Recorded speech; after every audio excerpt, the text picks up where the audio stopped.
Hey everybody, Todd Brown here, and I'm regularly asked this question about what's the best way to email your prospect list on a regular basis with a variety of different offers without pissing off your prospects, right? Without inundating them with offer after offer and without putting offers out in front of them that they maybe just aren't interested in.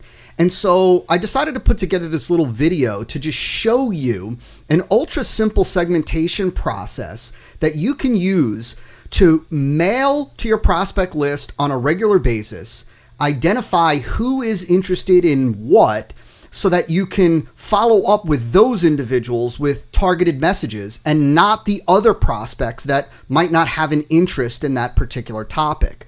This is the exact process that we use internally here at MFA, and this is the exact process that I teach to coaching clients. So let me walk you through this entire process.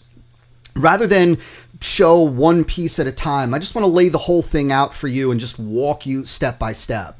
So in this first little box over here, we've got your house list. And for the purpose of this little training video, I want you to look at this list as your list of prospects, your list of individuals that have not bought anything from you yet. So these individuals could have come in through a variety of different opt-in channels. Could it be from JV partners, media buying, cold traffic, whatever, right? These are all individuals that have gone through some kind of initial marketing campaign or hopefully an initial marketing funnel, and for whatever reason, they have not bought. So your house list is your pool of prospects.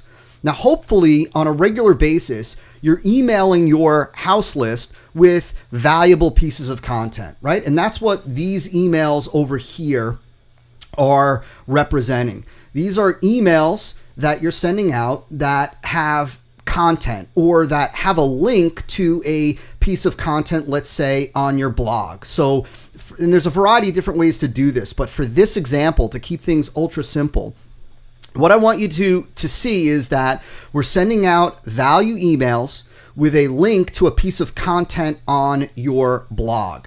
So, for example, this email might have a teaser for a blog post about, let's call it topic A. The next day or 2 days later, and the frequency over here, we're not even going to get into right now, but maybe let's call it for simplicity purposes. The next day, you send out an email with again, it's a teaser email with a link to a blog post, and this is on topic B. And the next day, same thing, except this is topic C and this is topic D. So again, these are not promotional emails that I'm talking about right here. These are emails where you are giving value to your list. So over here, this would be blog post A that is specifically about topic A, right? This is blog post B, this is blog post C, and this is blog post D. Now, when you send out this email about a particular topic and somebody clicks on the link in this email to go read this blog post, what we do is we tag them with what we call an interest tag, showing that they're interested in topic A. So in this case, this prospect who clicked this link would get tagged. We happen to use Infusionsoft, but you can do this with Ontraport. You can even do this with something like Aweber using AW Pro Tools. The tool is insignificant. What I want you to get is that when somebody clicks the link in this email about topic A to go read the blog post about topic A, we apply a tag showing that they're interested in topic A. And then the same thing happens with topic B. So when you send out this email about a different topic with a link to blog post B, they get tagged as having an interest in topic B and topic C for this email and topic D for this email. Now, in the future, we use these tags to identify the prospects that are interested in specific topics. So in the future, when we roll out, let's say, more aggressive campaigns for a product related to topic A, this is the segment of our list that we're going to be more aggressive with for this particular product that's related to topic A. This is the segment that we're going to be more aggressive with in the future when it comes to a product or promoting a product that's related to topic B, this one topic C, and this one topic D. But for right now, what we do is we send out this email, topic A, they get tagged as having an interest in topic A, and they get sent to a blog post about topic A. Now, we're really using this blog post to serve two purposes. Number one, to deliver value, and number two, simply as a way to identify what each of these prospects are interested in. So this is kind of, if you will, this is what we call segmentation bait, right? So we've got this segmentation bait piece A, segmentation bait piece B, C, and D.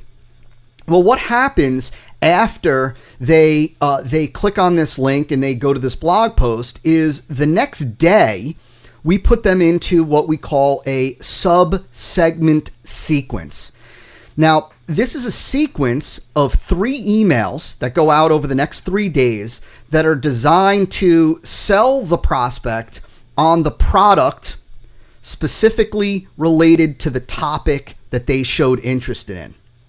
So if, let's say, we were selling, let's say, for example, we sent out an email that was about generating referrals, the 10 tips for generating referrals. They clicked on this link, so they got tagged with an interest in generating referrals. They got brought to the blog post that gave them the 10 tips for generating referrals. And then the next day, they were put into a sub-segment sequence of 3 emails that were designed to sell them on our course, our training, let's say, on how to generate referrals. Now, there's a couple of nuances going on here. Number one, once a prospect gets put into a subsequence, they are temporarily removed from the house list. That means that they will not get the email the next day or the day after that or the day after that while they're in one of these sub-segment sequences, right? So the moment that they click on a link and express interest in a topic, they're going to get put into a sub-segment of emails and they're going to be removed from the house list until they're done with this little sequence of emails. At the end of this sequence of emails, on this 3rd email, we give them a link to go check out the product. Of course, if they buy the product, any one of these products from your different sub-segment sequences, they then get put on your customer list. And we maintain a different list for customers than we do for prospects. Again, your house list is prospects, your customer list is just customers. And we treat them differently, we mail them differently by segmenting them. Now, at the end of this 3-part sub-segment sequence, if they do not buy, they get put back onto the house list. So in other words, if they clicked on this email, let's say you had this queued up to go out on Monday, and then Tuesday you were going to mail this, and then Wednesday you were going to mail this, and let's just say, for argument's sake, Thursday you were going to mail this email. Well, if they click on this link on Monday, they are temporarily removed from the house list, so they will not get this email, they will not get this email, and they will not get this email, because instead they'll be getting this 3-part email series that's designed to sell them on this particular product. If they don't click on this link, this one that you send out on Monday, they don't get tagged, they don't go to the blog post, and they don't get put into this subsegment, and they don't get this sequence. If, let's say, on Tuesday they do click this link, well, then they are tagged as having an interest in B. They get to this blog post, and then they'll get started in this sub-segment sequence. They'll receive the series of 3 emails with the offer in the 3rd email, sending them to the sales page for this particular product that's specifically related to the interest that they expressed interest in. Now, the key with this sub-segment sequence that I highly recommend you do is these should be story-based sequences. Stories are some of the most powerful marketing messages that you can convey or that you can use with prospects, right? We've been trained since childhood to pay attention to stories. And so there's a variety of different stories that you can utilize in these sub-segment sequences.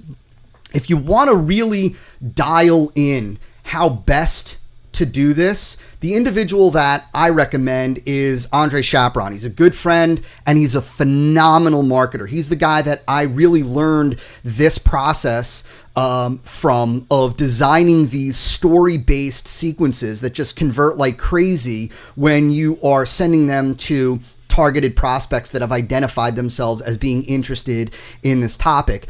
Andre happens to be doing a free, kind of an advanced webinar coming up. I think maybe even tomorrow. You can check it out. I'll put a link somewhere in this post where you can go and sign up for free and then learn Andre's method for, like I said, designing these story-based sequences. But this is exactly how we're able to mail on a regular basis, identify what prospects are interested in what topics, and then plug those interested prospects into targeted sub-segment sequences to sell them on that particular product. Remember, only the individuals that have expressed interest are going to get these emails, right? And so the beauty is that when they're in this sequence, they're not getting the rest. Once they're done with this sequence, they're either put into your customer list or put back in your house list so that they'll receive the next value email that you send out. And you'll do the same thing. You'll tag them, send them to a piece of content, and then put them into a sub-segment sequence to sell them on a particular product. Like I said, Andre is the best at this. And I recommend that if you have the opportunity, that you definitely jump on that webinar with him.